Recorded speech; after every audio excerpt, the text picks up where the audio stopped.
What's up everyone, and welcome to another episode of Diaries. It's been a long time since I posted any videos and I apologize for that, but I seriously damn lazy to do it.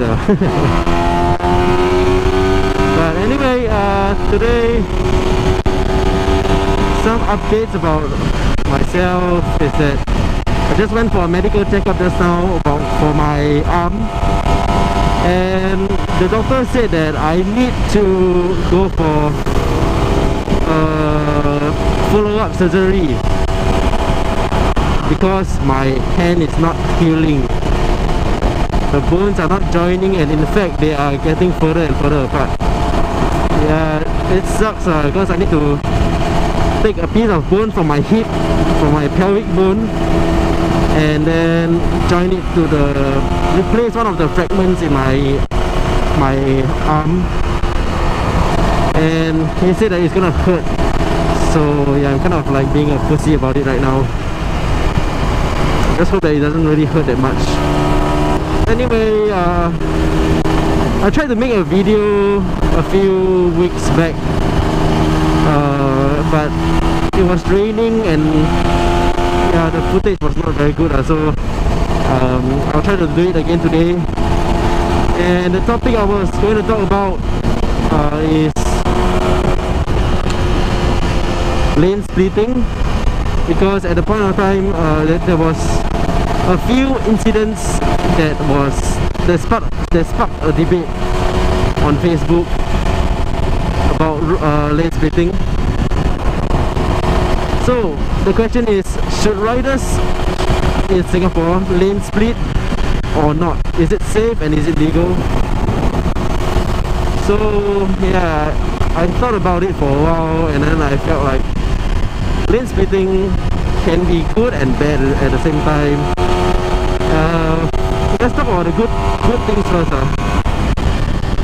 So the pros of lane splitting for riders is that we save time, because we don't have to get stuck behind a fucking car that is slowing us down, or we can just slay through all the traffic jam. Yeah, so that saves time. Second thing is, it might be safer, because as you all know, my injury, my accident happened because I was behind a car. I wasn't able to see the vehicle in front of the car, and yeah, when they jam brake, I didn't get to react. I didn't have time to react, so I could have avoided an accident if I was lane splitting. That's why I know that for me it is safer to lane split now. But of course, you do not lane split all the way even when there's no vehicles in front of you. When you lane split, you have to cut across. You have to cut the vehicle, overtake the vehicle as soon as possible. Don't stay on the dotted line for too long, because that will become unsafe. So two things. First is that bikers save time, and also it might be safer.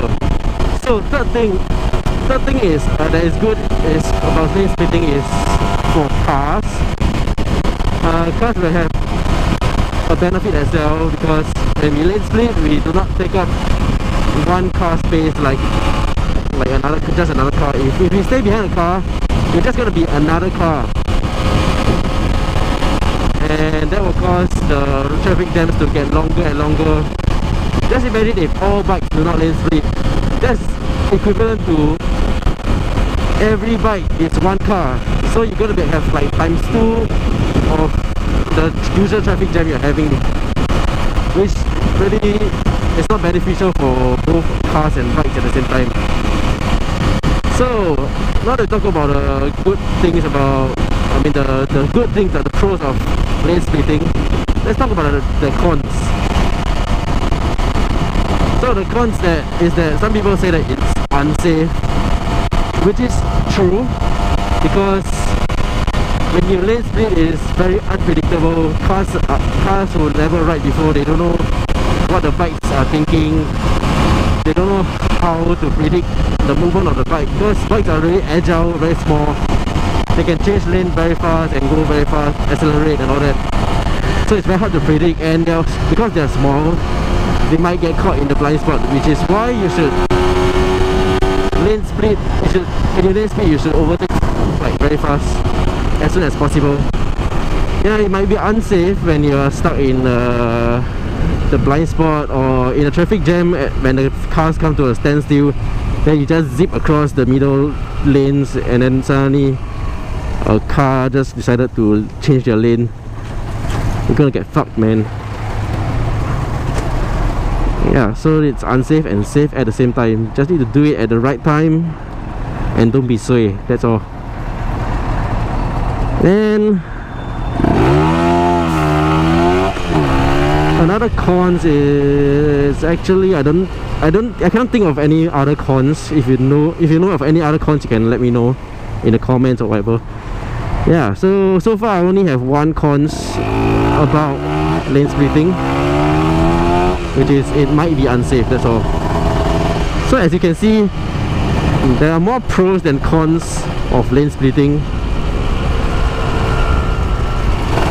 and the only cons is that it's unsafe. So in the first place, riding is unsafe already. So what the fuck are you trying to say, man? Yeah, it increases the risk but riding itself is taking a risk. So you're gonna be a pussy and say that lane splitting is unsafe, yeah, then you just stop riding. But to drivers who say that, I can understand that you might not like it, because some riders are really being assholes, cutting in the middle of the lanes like at unsafe speeds. I can understand, but if you are a rider yourself, you also know that lane splitting can be safe. You are not riding, so you don't know that how unsafe it is to stay behind a car. Even though you are at a safe distance, you're not going to be able to stop on time. Yeah, so after all there are no rules about lane splitting as of now. TP has been spotted lane splitting themselves, so it's not against the law to lane split in Singapore. Yeah, that's all I can say, man. It's not against the law, so do whatever the fuck you want, lane split all you want. You car drivers can hate all you want, but you're not gonna change anything, man. The whole Singapore is not gonna change just because you don't like it. I guess that ends today's topic and today's video. I hope that you like my videos and all that. I'm kind of lazy, but I'll try to post something when I have something to say. Maybe I'll update about my surgery. My surgery will be on next Monday, 28th of March, and I hope that it will go well this time. My bone will grow back and all that, because I really want to ride, man. I don't want to be stuck on without riding. It's gonna suck. I love riding. Yeah, so that's all for today. Thanks for watching and stay safe on the roads.